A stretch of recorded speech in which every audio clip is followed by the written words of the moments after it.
Good afternoon.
Good afternoon, everyone.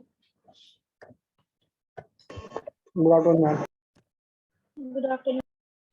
Good afternoon, ma'am. Good afternoon, ma'am. Good afternoon. 2 minute Good आपको join afternoon, कर ma'am. लेने तो good afternoon join कर लेते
Okay. So, was there any takeaway from the mark you had yesterday? Mark you is treat mark you more as a self-assessment than for your marks.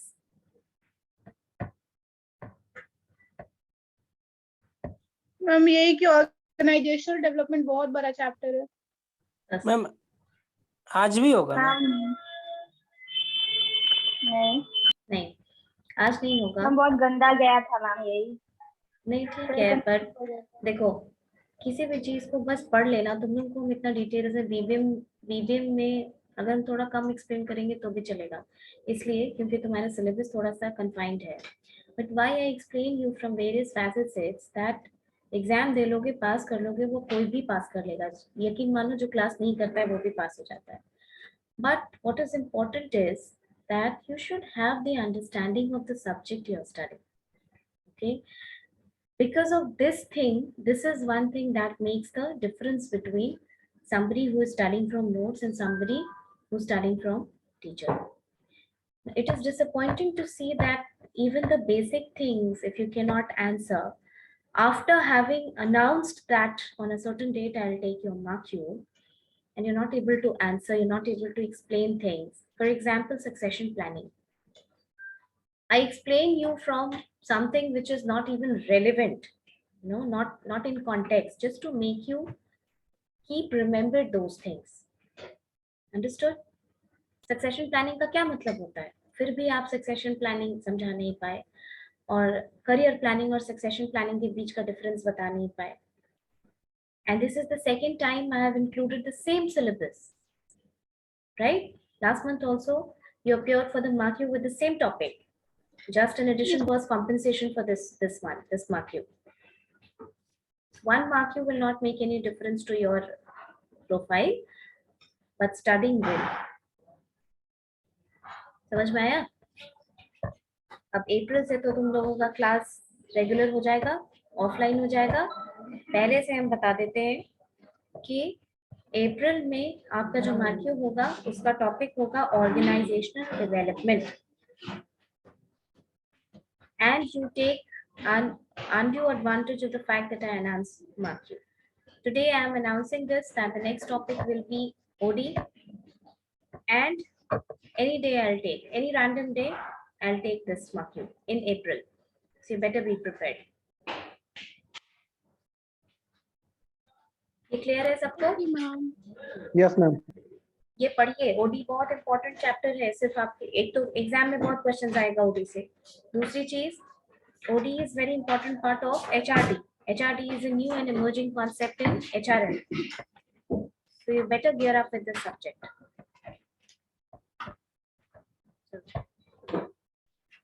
Let's start today's class.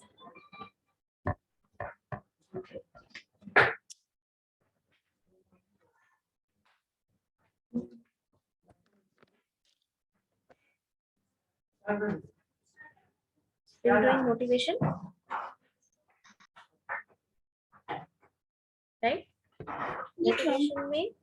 Motivation में we had an introduction about what is motivation. Next thing we studied is one theory, Abraham Maslow's need hierarchy theory, right? देखो 3-4 theory हम तुमको पढ़ा देंगे, क्योंकि तुम्हारे syllabus में ये डिफाइन करके नहीं लिखा हुआ है कि थ्योरी कौन कौन सी है।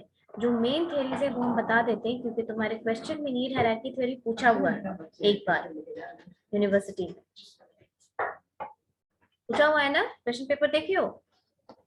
यस मैम है उसमें need hierarchy theory. Today we will study another theory, another concept in motivation, which is Herzberg's two-factor theory. लिखो, और मोटिवेशन पे नोट्स हम दे देंगे तुमको, नोट वाली, लेकिन क्लास में समझाने के बाद, और एचआरडी भी हम तुमको दे देंगे। लेकिन अब तो तुम लोगों को बुक्स मिल गई है ना? Yes ma'am. बुक में बहुत अच्छे से दिया हुआ है। It's very comprehensive. Your book has covered it very comprehensively. So you don't need any extra PDF or notes for that. Classroom lecture and supported by your book is more than enough for you to write an exam.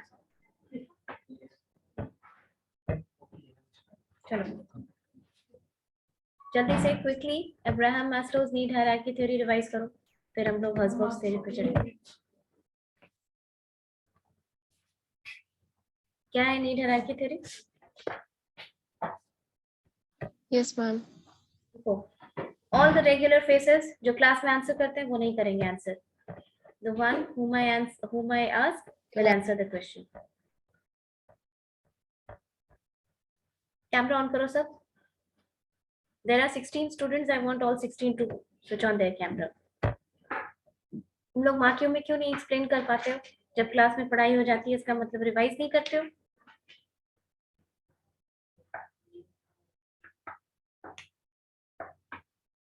बाकी के लोगों को नहीं समझ में आ रहा है कि कैमरा ऑन करना क्या होता है?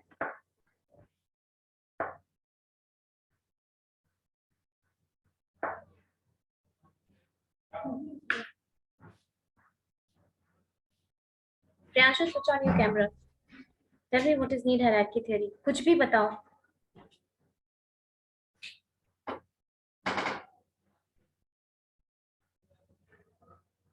बताओ प्रियांशु। कल किसी ने आंसर किया था, I asked a question, ma'am career planning और सक्सेशन प्लानिंग में डिफरेंस क्या होता है? किसी ने, I don't remember the name, लेकिन किसी ने आंसर किया था ma'am career planning career develop करने के लिए होता है, सक्सेशन प्लानिंग सक्सेस के लिए होता है।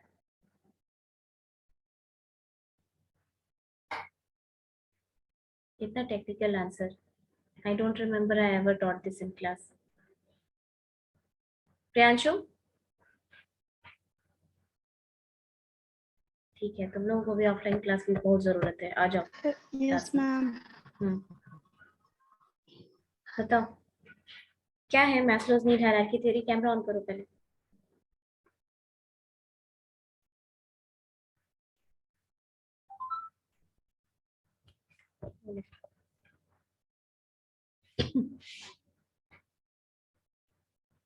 Can you get my voice or is there a network error? कुछ प्रॉब्लम हो रहा है क्या नेटवर्क में? मैम बीच में, यस मैम, बीच में कट गया है। हो रहा है? देखो We're connected with hotspot.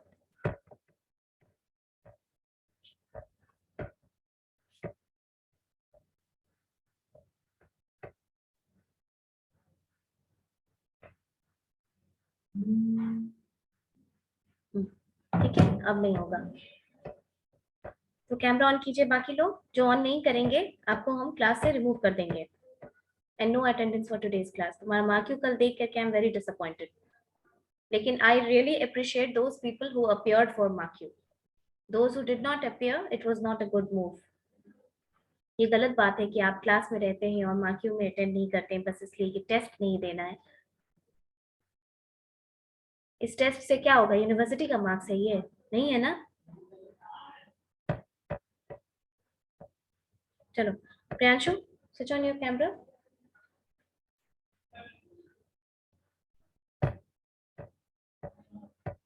बताओ Abraham Maslow's need hierarchy theory क्या है?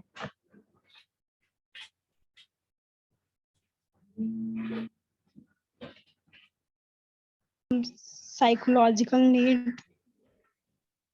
Physiological. Yes, ma'am. Physiological need, safety need,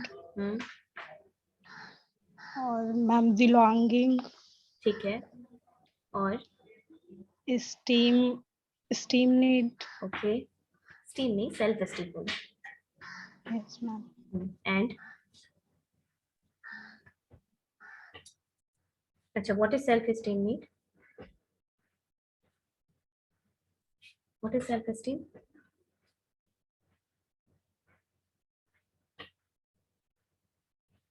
what is physiological need? बताओ ऐसे क्लास कैसे आगे बढ़ेगा?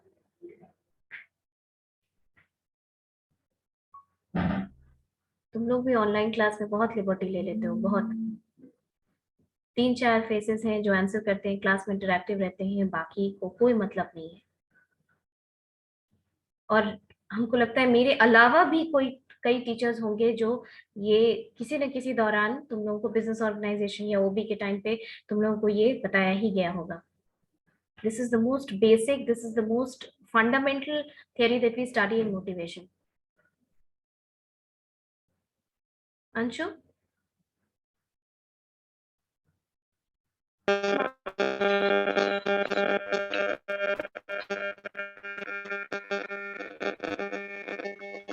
Yes, ma'am. इसका माइक ऑन है, बहुत डिस्टर्बिंग है। Shubham, mute yourself Shubham. Anshu, switch on your camera. When I am asking a question, you're supposed to switch on a camera. I do not need to repeat it 5 times. Understood?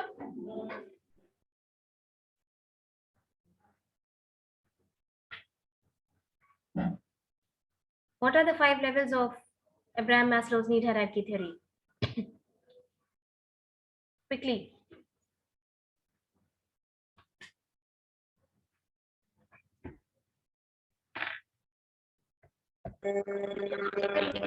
Safety need, esteem need,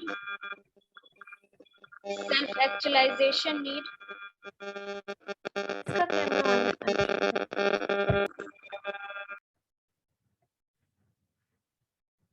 ठीक है, बाकी Swarnika,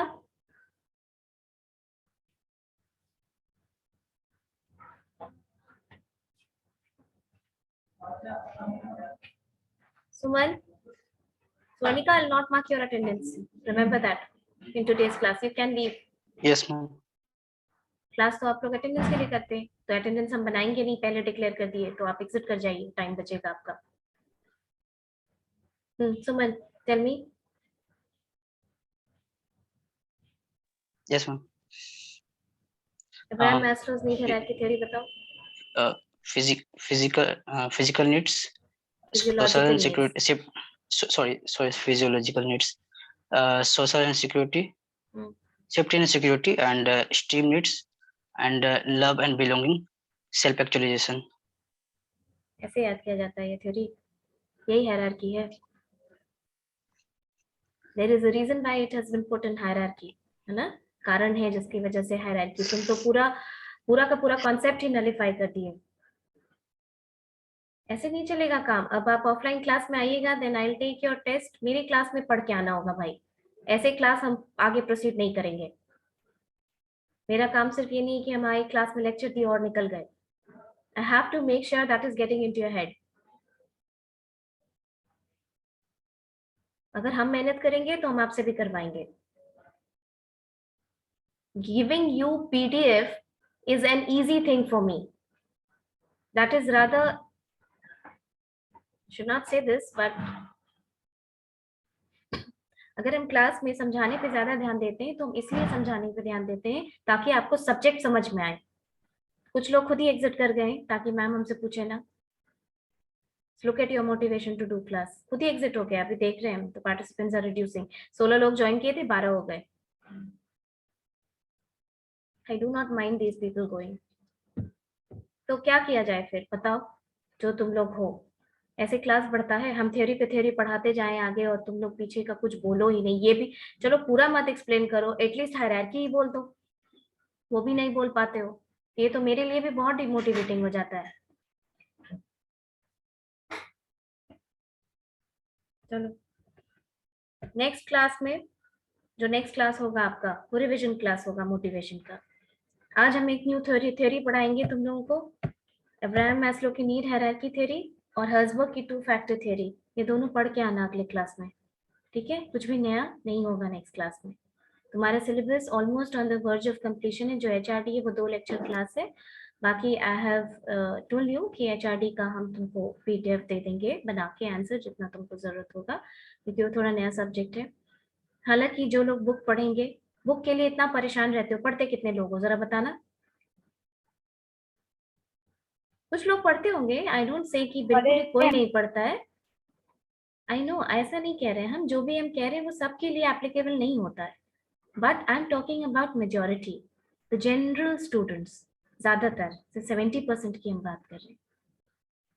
I am not even talking about the 10% जिनको class वो कुछ भी कर लो वो नहीं पढ़ेंगे। I know, that's okay. और 10% हैं जिनको एडवर्स कंडीशन में भी वो पढ़ लेते हैं, उनको पढ़ना है। But I am talking about the general people. Sometimes it is good that you do self introspection. आप क्या कर रहे हैं अपने सब्जेक्ट के साथ, अपने कोर्स के साथ, कितना जस्टिफाई कर रहे हैं। Complaining about the external factors is fine, that is also acceptable, but the former thing is also very important.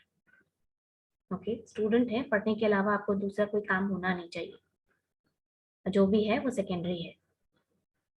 चलो 1 minute, give me 1 minute, I'll connect it properly and then we'll proceed with Herzberg's 2 factor theory. Next class में कुछ भी नया नहीं होगा, revision होगा, पढ़ के आना। मैम थोड़ा वो चार्जर कनेक्ट कर दीजिए।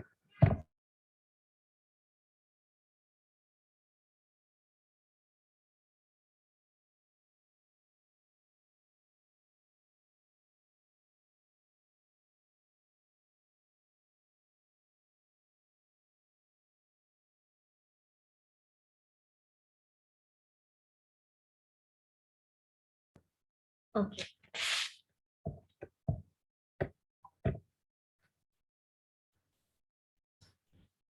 This is again a very important theory in motivation.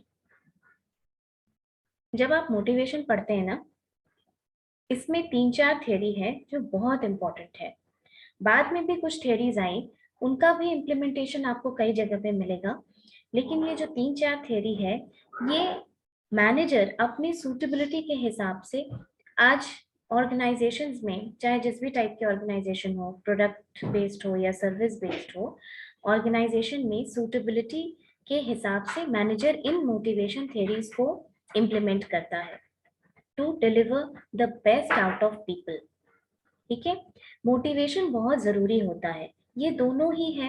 आपका मोटिवेशन एक इंट्रिंसिक फैक्टर भी है, ऑर्गेनाइजेशन जो ऊपर से प्रोवाइड करती है वो एक्सट्रिंसिक फैक्टर भी है। आपका अपना मोटिवेशन क्या होगा?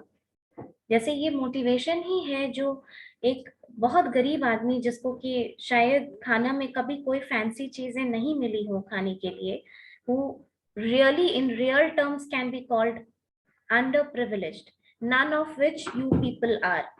तो ऐसा none of which you people are आप नहीं समझ सकते हैं द काइंड ऑफ क्राइसिस जिसको कि शायद ऑटो का 5 रुपए भी बचाना उसके लिए बहुत इंपॉर्टेंट होता है। वो चल करके 5 किलोमीटर कहीं जाता है और आता है, लेकिन फिर भी पढ़ाई करता है और बड़ी नौकरी क्रैक करता है। What is that? That is your intrinsic motivation. ठीक है, your desires to achieve your goal is so you know is so fierce that nothing can stop you from achieving the goal, or at least from trying to the utmost level. Understood? Organization के terms में extrinsic motivation क्या होगा? जैसे organization आपको ज्यादा पैसे का लालच दे, incentive plan करे कि जैसे कि इंश्योरेंस वालों का इंसेंटिव होता है, LIC वालों का इंसेंटिव होता है, अदर देन दैट सेल्स वालों का इंसेंटिव होता है कि जितना ज्यादा सेल्स आप कन्वर्ट करेंगे हर उस सेल पे आपको पैसा मिलेगा। तो ये भी एक एक्सट्रिंसिक फैक्टर है ना कि ऑर्गेनाइजेशन तुमको बाहर से प्रोवाइड करे, ये मोटिवेशन है एक्सट्रिंसिक फैक्टर में। लेकिन जो थियरिस्ट्स हैं वो ये मानते हैं कि अगर किसी में इंट्रिंसिक फैक्टर ऑफ मोटिवेशन नहीं है, अगर किसी को अंदर से डिजायर अचीव करने का ललक नहीं है, अंदर से उसको कुछ करने की चाहत नहीं है, कोई गोल्स अचीव करने का कोई मोटिवेशन नहीं है, तो एक्सट्रिंसिक फैक्टर एक टाइम तक ही तुमको मोटिवेट कर सकता है। Okay, after a time the extrinsic factor will cease to motivate you. Okay, so motivation as an intrinsic factor is very important for the organization. अब देखो, there are many sectors जिसमें एकदम, हालांकि मोटिवेशन और motivation की theories they hold relevance in every organization, but specially for, आप सोचो कि अगर हम लोग एक दो सेक्टर पिन पॉइंट कर लें, जैसे हॉस्पिटैलिटी सेक्टर, ठीक, हॉस्पिटैलिटी सेक्टर माने the sector which is providing you accommodation and food and hotels, tourism, ये सब hospitality sector. Okay, when you are outside of your home, जब आप अपने घर के बाहर हैं तो ये sectors आपको provide करते हैं facilities. तो इसमें तुमको अच्छा क्या लगता है? इसमें तुमको अच्छा लगता है लोगों का सर्विस, लोगों का behavior, the kind of service which is given to you. Service is something you cannot touch, it's an intangible feeling. Services can only be felt. Banking is service, insurance is service, education is service. What I'm providing you is service. अब माँ क्यों हर teacher लेते हैं, पढ़ाते हर teacher हैं अपनी class के time पे, but if we consider, just I'm considering this because you are a student, you can relate to it in a better way. पर किसी की सर्विस तुमको अच्छी लगती होगी, किसी की शायद कम अच्छी लगती होगी. This is something you have felt yourself. Because you feel it yourself. The same happens with services. किसी होटल में आप जाते हैं, रुकते हैं, वहाँ के स्टाफ का बिहेवियर, रेस्टोरेंट का, रूम सर्विस का, लॉन्ड्री का, ट्रांसपोर्ट का services, the way they handle you, the way they cater to your needs, the way they handle the grievances that you address them to, ये तुमको अच्छा लगता होगा? ये क्या करता है? तुम्हारा डिससेटिस्फैक्शन कम करता है।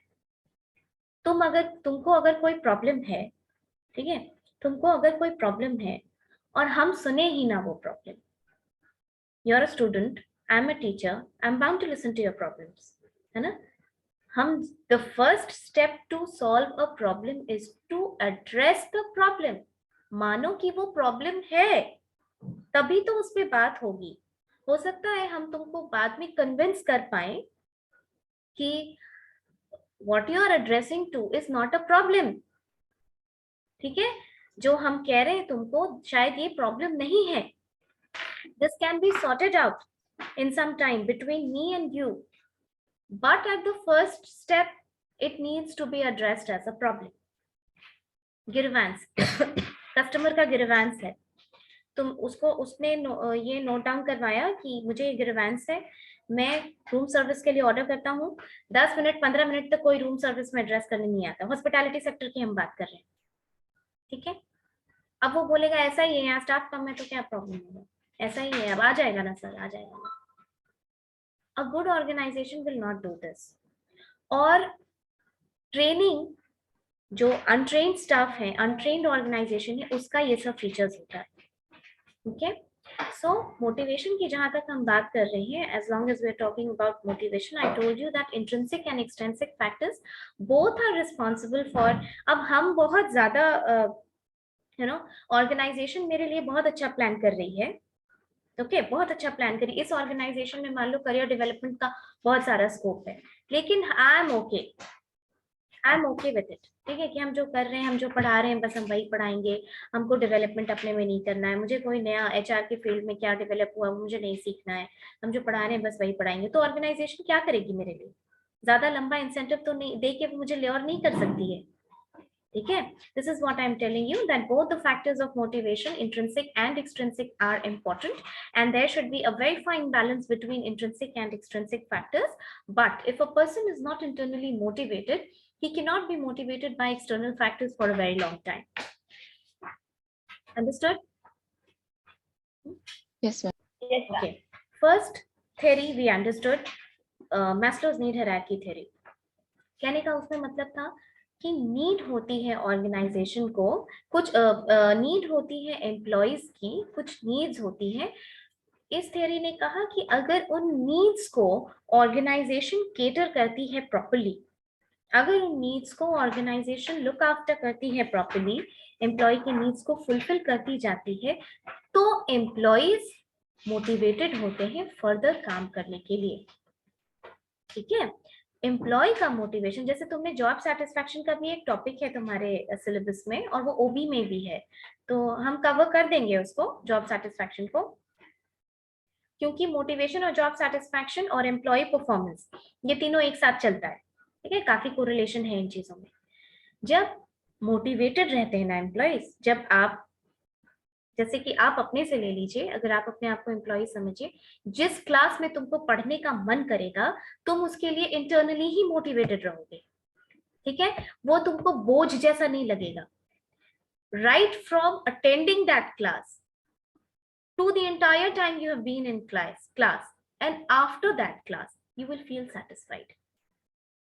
ये होता है ना, जॉब सेटिस्फैक्शन होगा, यही चीज होती है कि अगर एम्प्लॉय मोटिवेटेड हैं तो वो सेटिस्फाइड रहते हैं, they are happy with their jobs. Today we're going to start the next theory, which is Herzberg's two-factor theory. Herzberg's two-factor theory ने क्या कहा? देखो, तुम लोग ये थ्योरी पढ़ाने के पहले हम बता रहे हैं कि आप लोगों को बुक मिल गई है, तो कोई चेक करना. Muskan, you just check it out in the book कि मोटिवेशन चैप्टर में कोई कितनी थ्योरीज दी हुई है, and just send me the names of, क्योंकि बहुत सारी थ्योरी है मोटिवेशन में. आई एम श्योर कि उतना तुमको नहीं पढ़ना है, तो ये जस्ट मैसेज मी दैट. ठीक है, कि कौन कौन सा थ्योरी पढ़ना है, हम पढ़ा देंगे वो सब. ये दोनों तो पढ़ना ही होगा. हर्जबर्ग की टू फैक्टर थ्योरी है.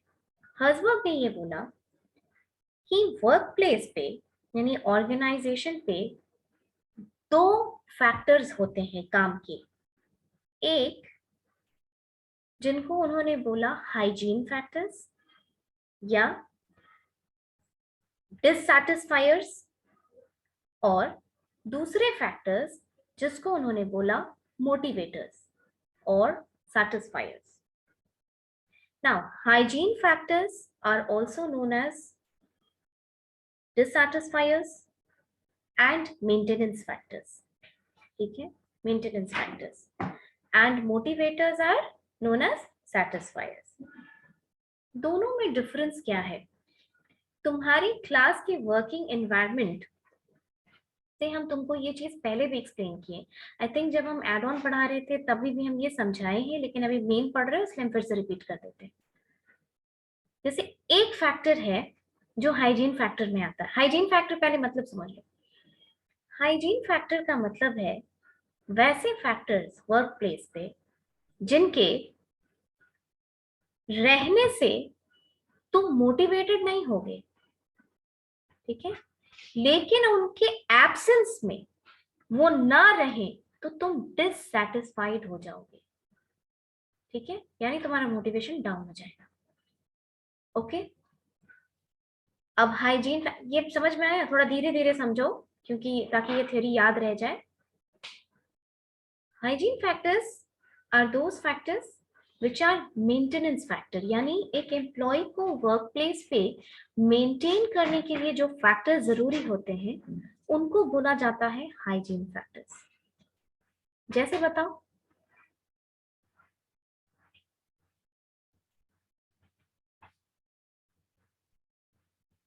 बता सकते हो कोई ऐसे फैक्टर्स जो जरूरी हैं तुम्हारे काम करने के लिए? गर्मी में वाटर कूलर हो, वॉशरूम हो, रेस्टरूम हो, very good, first aid kit हो। Very good. ये सारे, अब तुम सोचो तुम्हारे ऑर्गेनाइजेशन में कैंटीन की और टॉयलेट्स का अरेंजमेंट ना हो, ठीक है, this is so funny but this is true,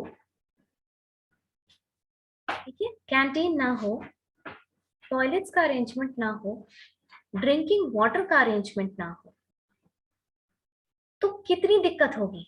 तुम बार बार ये बोलोगे कि कैसा ऑर्गेनाइजेशन है, पानी का भी अरेंजमेंट नहीं है, राइट? कैसा ऑर्गेनाइजेशन है, बाथरूम का अरेंजमेंट नहीं है, ओके? कैसा ऑर्गेनाइजेशन है, यहाँ पर वर्क स्पेस नहीं है, इतना कंजस्टेड है। They should have thought कि when so many number of people will work together at a common place, it's going to create a humidity at that place. The temperature will rise and many more things. Okay? लेकिन क्या ऐसा है कि bathroom के रहने से, canteen के रहने से, ड्रिंकिंग वाटर की फैसिलिटी होने से, rest room, medical emergency, medical aid रहने से तुम बहुत हाईली मोटिवेटेड होते हो अपना काम करने के लिए? नो मैम, कोई ऐसा मोटिवेटेड नहीं होता है।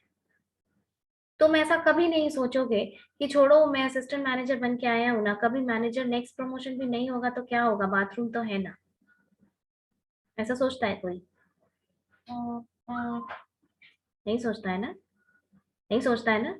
बस इसी बात से याद रखिए, ये बहुत रिसर्च थ्योरी है, हंसने की बात नहीं है। ऐसा जो खराब ऑर्गेनाइजेशंस होती हैं वो करती हैं ऐसा काम, ठीक है।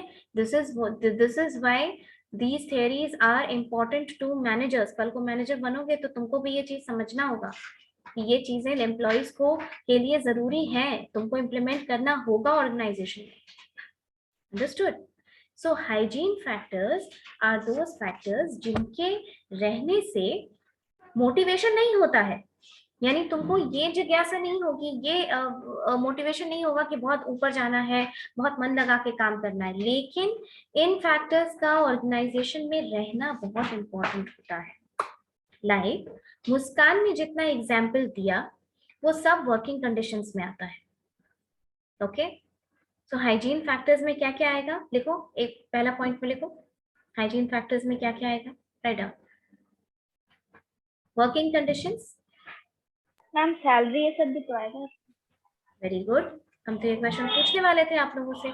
अब इसी से आप ये बात समझिए कि salary is a hygiene factor. ये क्वेश्चन हमेशा पूछा जाता है ऑब्जेक्टिव का एग्जाम देने जाओगे तो। ये सरप्राइजिंग लगता है ना।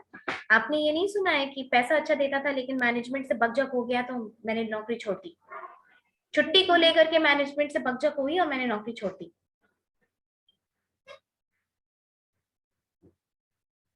सुने हो ये बात? मैम तब तो रिलेशनशिप विद पीयर्स भी तो इसी में आ जाएगा। बिल्कुल आएगा, बिल्कुल आएगा। धीरे धीरे आप लोग जॉब समझिएगा कि job is not just about money, okay. One by one हम लोग डिस्कस करते हैं। पहला पॉइंट लिखो, व्हाट डिड आई से, वर्किंग कंडीशंस। वर्किंग कंडीशंस में क्या क्या आएगा, temperature, light, aeration, water, water, canteen, rest room, डाल लो ये सब एग्जाम्पल।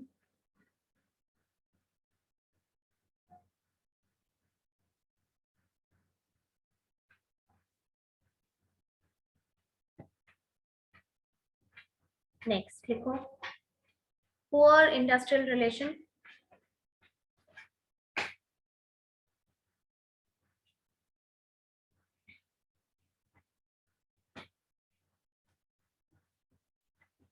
या फिर सिंपली इंडस्ट्रियल रिलेशन लिखो और उसको एक्सप्लेन करो, बोथ वेज एक्सप्लेन कर सकते हो तुम। जो आशीष ने बोला कि पीयर्स के साथ खराब रिलेशन होगा, बकझक होती है, तुम्हारी नहीं बनती है, तुमको अकेला छोड़ दिया जाता है, ग्रुपिज्म है, इस तरीके का बहुत सारा फैक्टर, पॉलिटिक्स है, ठीक है, इस आगे बढ़ने का स्कोप नहीं है बिकॉज आपका पीयर ग्रुप खराब है। तो ऐसे फैक्टर्स को, आपका मैनेजमेंट खराब है, ठीक है, जो मैनेजमेंट है वो आपकी बात नहीं सुनता है, ओपन कम्युनिकेशन नहीं है, there is only one way communication, autocratic approach है ऑर्गेनाइजेशन का तुम्हारे प्रति, तो तुम बहुत दिनों तक तुम मोटिवेटेड नहीं रहोगे काम करने में। अगर तुम स्टे भी करते हो तो भी you will not feel thoroughly motivated to work in that organisation. धीरे धीरे आप लोगों को समझ में आएगा कि मोटिवेशन कितना इंपॉर्टेंट होता है। और ये सारी चीजें आप सिर्फ ऑर्गेनाइजेशन के पॉइंट ऑफ व्यू से नहीं पढ़ेंगे, आप अपने भी लाइफ में इम्प्लीमेंट करो एज अ स्टूडेंट। लाइफ नहीं है इसलिए आज हम पढ़े नहीं, ठीक है, मोटिवेशन रहेगा तो पढ़ लोगे। Don't stop making excuses, your final year student. तो मैनेजमेंट के साथ बैड रिलेशन है, तुम्हारा अपने पीयर्स के साथ पुअर रिलेशन है, पॉलिटिक्स बहुत ज्यादा है, ग्रोथ नहीं है उसकी वजह से, तो वो सारा फैक्टर्स इसमें आ जाएगा। थर्ड पॉइंट लिखो, companies policy and administrative policy.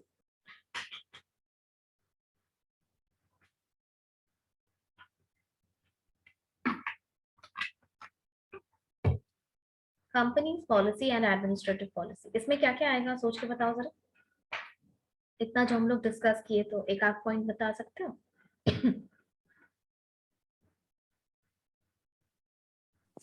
Ma'am rule and regulations आ सकते हैं। हाँ, रूल एंड रेगुलेशन आएगा, मिनिमम वर्किंग आवर्स आएगा, ठीक है। Just a moment.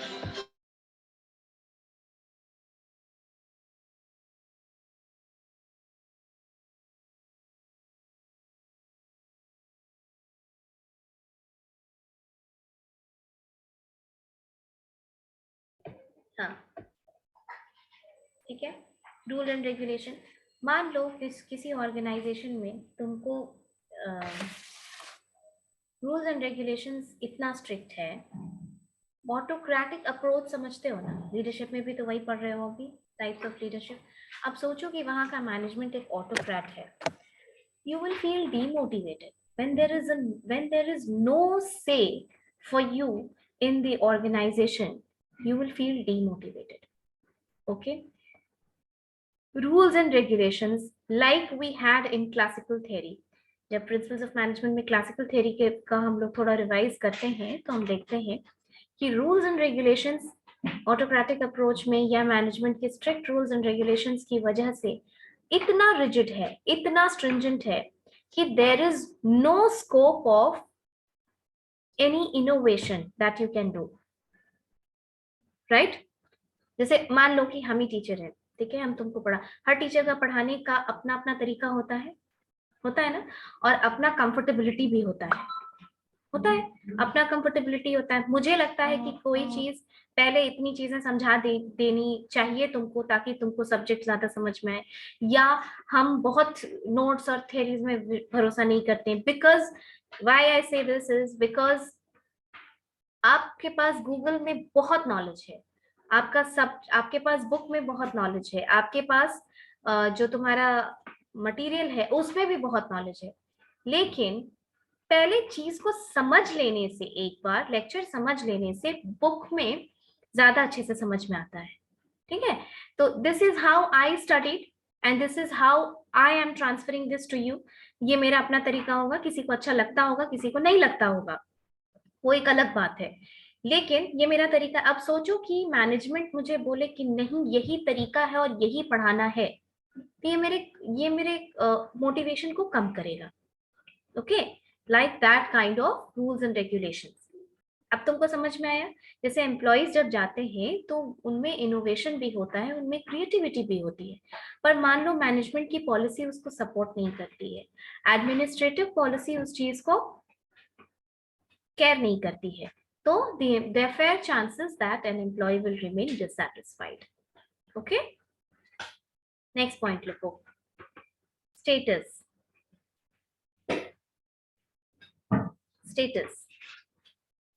देखो किसी भी एम्प्लॉय का जो स्टेटस होता है within the organisation, that should be regularly updated and well maintained. अब हम लेक्चरर पे ज्वाइन किए और हम 20 साल तक यही पढ़ाते, यही पोस्ट पे रहेंगे, तो is it fair for me? No, ma'am. No No, ना। ma'am. ऑल्सो अगर स्टेटस का एक और मतलब होता है ऑर्गेनाइजेशन के कॉन्टेक्स्ट में कि आप जब ऑर्गेनाइजेशन में काम करते हैं, हो सकता है कि फ्रेशर हैं आप तो आप कम काम करेंगे, काम सीख रहे हैं, जूनियर लेवल पे हैं, but when you are learning work and sometimes when you start contributing a lot to the work of the organization और आपका स्टेटस enhance ना हो, आपका स्टेटस improve ना हो, this will be a demotivating factor because your status, your respect in the organization should commensurate the amount of work that you are doing. Okay? Salary. Next point देखो, salary. Salary is again a hygiene factor. ये आपको maintain करने के लिए important है। अब कोई organisation है जहाँ पे कि तुमको पैसा ठीक ठाक दे रहा है और जो तुम्हारा मैनेजर है वो बहुत एब्यूसिव है, ओके? तुम कोई काम लेके जाते हो, तुमको डांट डपट करने लगता है, इंसल्ट करने लगता है, किसी के सामने भी इंसल्ट हो जाता है, सैलरी बहुत दिन तक तुमको मोटिवेट नहीं करेगा। You will feel dissatisfied from inside. Understood? Yes, ma'am. ठीक है। इसके अलावा जो हमने इंडस्ट्रियल रिलेशंस हम लोग लिखे हैं, वहाँ आशीष ने जो पॉइंट बोला कि मैम पेयर्स के साथ जो चीजें हैं वो इसी में आएंगी, डेफिनेटली इसी में आएंगी, उसमें आप लिख लीजिए interpersonal relations.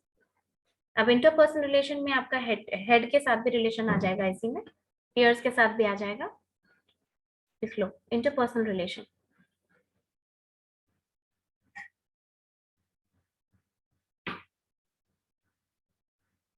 Ma'am next point. हाँ, उसी में जोड़ लो या नेक्स्ट पॉइंट लिखो, जैसे भी मन है। एक पॉइंट, अच्छा बताओ जॉब सिक्योरिटी किस में आएगा तुम्हारे हिसाब से, किस में आना चाहिए जॉब सिक्योरिटी? इसी में आना चाहिए। इसी में आएगा मैम। बाकी लोग, कोई है जो मोटिवेटर कहता है? चलो इसी में आता है। Job security is a hygiene factor. Why do you think job security के लिए कितनी मारा मार है ना? गवर्नमेंट नौकरी चाहिए होती है लोगों को जॉब सिक्योरिटी के लिए, लेकिन this is so surprising that even job security is a hygiene factor. सोच के देखो क्यों होता है। एचआर पढ़ना इतना आसान नहीं होता है। एचआर को समझा जाता है कि उसमें कोई टेक्निकलिटी नहीं है, लेकिन HR is a technical thing and a lot of things have been researched and then put and compiled into a theory. Human relation समझना इतना आसान नहीं होता है। बताओ जॉब सिक्योरिटी हाइजीन फैक्टर में क्यों आएगा?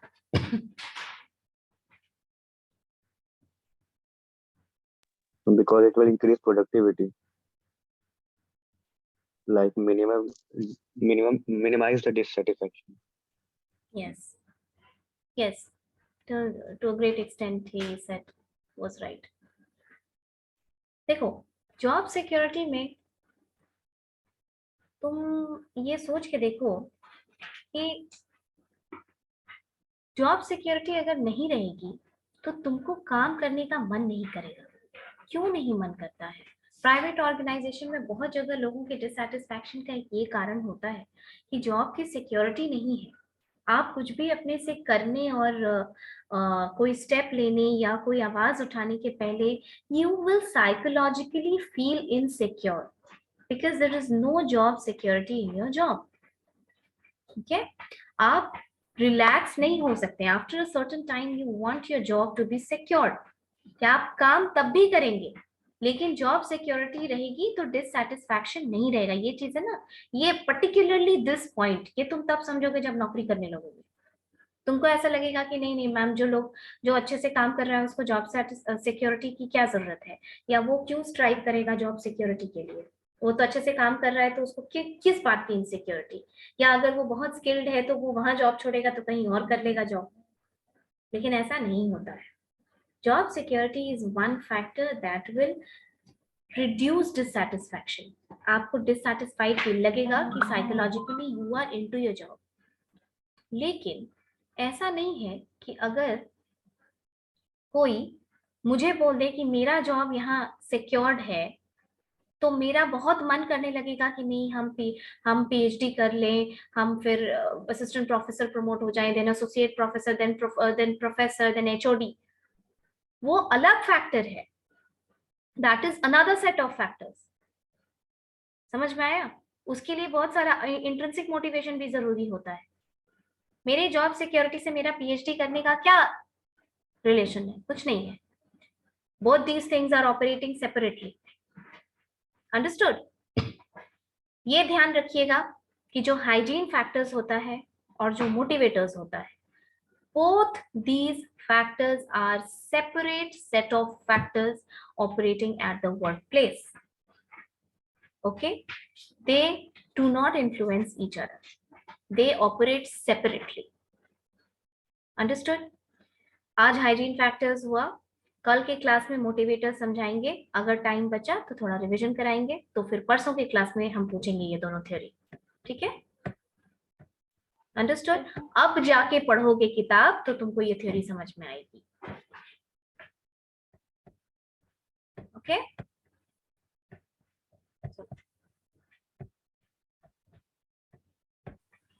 Thank you, have a good day. Thank you, ma'am. Thank you, ma'am.